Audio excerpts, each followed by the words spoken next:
Football বিশ্বকাপ এলেই বাংলাদেশে একটা অন্যরকম রূপ দেখা যায়। মনে হয় যে আমরা সবাই হঠাৎ করে দুইটা দেশে ভাগ হয়ে গেছি, আর একটা বাংলাদেশ নাই। মনে হয় একটা বাংলাদেশের অর্ধেকটা ব্রাজিল, অর্ধেকটা আর্জেন্টিনা।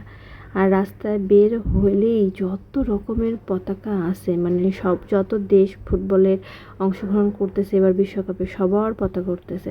আর এত বড় বড় পতাকা দেখে কখনো কখনো মনে হয় কি বিশ্বকাপটা বুঝি এই বাংলাদেশের মাটিতেই হচ্ছে।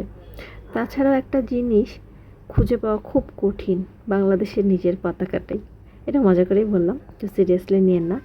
আর আমাদের দেশের ফুটবল প্রেমও কিন্তু অন্যরকম। অনেকেই সত্যি সত্যি খেলার সব নিয়মকানুন জানেন, বোঝেন। আবার অনেকেই শুধু পরিবারের বাবা, বড় ভাই, চাচা, বোন, বন্ধু কারো না কারো একটা কারণে দলকে সাপোর্ট করা শুরু করছিল। ছোটোবেলায় পরিবারে যে কোনো একটা জার্সি গায়ে দিছিল, সেই জার্সি এখন বছরের পর বছরই চলে যাচ্ছে। এখন সেই জার্সিটাই হয়ে গেছে দলের সাপোর্ট, সেটাও যেন আজও বদলায়নি। বিশ্বকাপের সময় বাংলাদেশের মজার কিছু কিছু দৃশ্য থাকে জানেন। সকালে অফিসে সবাই ভদ্র মানুষ, আর রাত্রেবেলা ম্যাচ শেষ হওয়ার পরে অফিসের গ্রুপে শুরু হয়ে যায় ট্রল, মিম, খোঁচাখুচি। আবার কেউ বলে আজকে কথা বলেন না ভাই, আজকে হেরে গেছেন। আবার কেউ বলে আগামী 4 বছর অপেক্ষা করেন।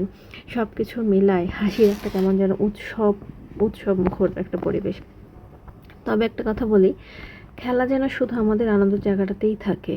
একটা ম্যাচের জন্য বন্ধুত্ব, সম্পর্ক, আত্মীয় এসব যেন খারাপ না হয়, ঝগড়া, বিবাদ এসব যেন না লাগে। এসবের কোনো মানেই হয় না আমার মতে।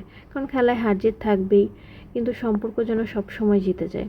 আর এই খেলা 4 বছর পর পর আসবেই।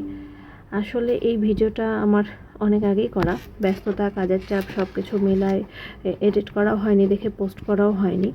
তাই ভাবলাম যে যেহেতু দেরিই হয়েছে, একটু স্মৃতি হিসেবেই রেখে দিই আর আপনাদের সাথে শেয়ার করি। কারণ বিশ্বকাপ শেষ হয়ে গেলে ওই আনন্দগুলো থেকে যাবে, আর 2-4 বছর পর পর তো আসবেই। অনেকেই আমাকে জিজ্ঞেস করে আপু আপনি ব্রাজিল না আর্জেন্টিনা। আগে হয়তো বা আমি মজা করে কোনো একটা দলকে সাপোর্ট করতাম, কিন্তু এখন আমি ব্যক্তিগতভাবেই কোনো দলকে সাপোর্ট করি না। কারণ আমার কাছে সবার আগে আমার ধর্ম, আমার মূল্যবোধ, আমার মানবতা। পৃথিবীর যেখানেই নিরীহ কোনো মানুষ কষ্ট পাক, প্রাণ হারাক, সেটা আমাকে কষ্ট দেয়। তাই আমি এখন কোনো দেশের পক্ষে তর্কে জড়াই না। এটা সম্পূর্ণ আমার ব্যক্তিগত সিদ্ধান্ত। সবাইকে আমি সম্মান করি, সবার নিজের মতামত সম্মানের সঙ্গে প্রকাশ করারও প্রত্যাশা রাখি। আর ভিডিও শেষের অংশটাকে মিস করবেন না। আমার হাজব্যান্ডের অফিসেও ব্রাজিল বনাম আর্জেন্টিনা একটা দারুণ ফ্রেন্ডলি খেলা হয়েছিল। ওখানে সবাই অনেক মজা করছে, দেখে আমারও বেশ ভালো লাগছে। আমি আসলে যাইনি, ওখানে জাস্ট অফিসেরই লোকজন ছিল। তো এই ছোট্ট ক্লিপটা আমি ভিডিও শেষে অ্যাড করে দিলাম আর কি। এটাও খেলার একটা আসল সৌন্দর্য, হাসি, আনন্দ, বন্ধুত্ব আর স্মৃতি সব কিছু মিলায় ম্যাচ শেষ হয়ে যায়, কিন্তু মুহূর্তগুলো অনেক দিন থেকে যায়। যাই হোক, তো দেখি তো কমেন্টে লিখে জানাবেন বিশ্বকাপ এলে আপনি কি সত্যি খেলা বুঝে সাপোর্ট করেন, না ছোটোবেলার ওই জার্সি পরিবারের প্রভাবে একটা দলকে সাপোর্ট করে আসছেন। এই 4 বছর অপেক্ষা করি, ততদিন পর্যন্ত ভালো থাকুন, সুস্থ থাকুন, দেখা হবে অন্য ভিডিওর সাথে।